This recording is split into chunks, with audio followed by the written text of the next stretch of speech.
I was very fascinated by entrepreneurship from a public media persona of it for a long time. I read the Steve Jobs books. I read the Elon Musk biography. I read the PayPal Mafia's, all their books on startups and investing and how to do this stuff right. And I think that they're really good at it and they have the track record to prove that it really works. I then went around and said, okay, I'm going to do a little bit of angel investing and I'm going to go to the local college here and judge some pitch competitions. And I'm going to go to some networking events in Atlanta with, tech startup, vibe.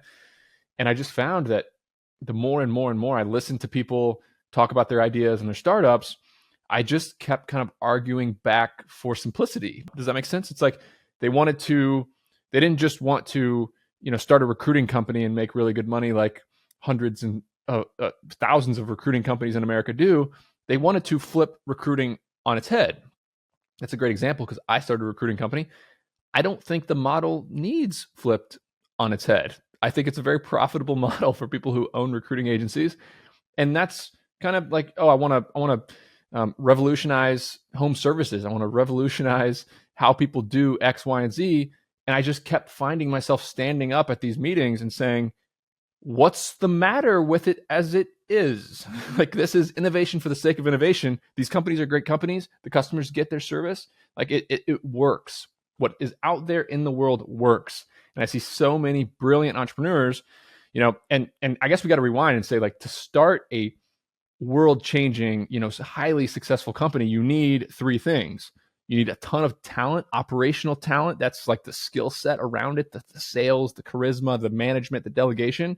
You need capital, you need cash, and then you need a network. You need to be able to go out and find who your partners are and who your customers are going to be and who your employees are going to be. As a new entrepreneur, as a wantrepreneur, you have none of those things. So I kept seeing these people who wanted to start tech startups and solve really hard problems, but they didn't have any of the ingredients required to actually solve really hard problems. So I kept wanting to say, shut the computer, go outside, touch some grass, look around your neighborhood at all the companies that are making really great money in your town today. So that kind of shifted my lens. And then I started going around to the country clubs, going to the nice restaurants, hanging out with real business owners with real wealth, with flying around jets to their beach houses.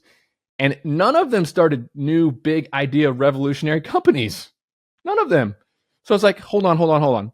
The media is portraying world-changing, groundbreaking technology, innovation, sexy stuff. Like, we're reading about it. We're looking at Shark Tank. We're watching Product Hunt. The real world, all the wealthy people that I know, went a different direction. Before you go, we have a new sponsor of the show, recostseg.com. And if you bought a piece of real estate, you need to get a cost segregation study done. It's what allows you to get all that sweet bonus depreciation, and it's how real estate investors like me and many others pay almost nothing in taxes on an annual basis.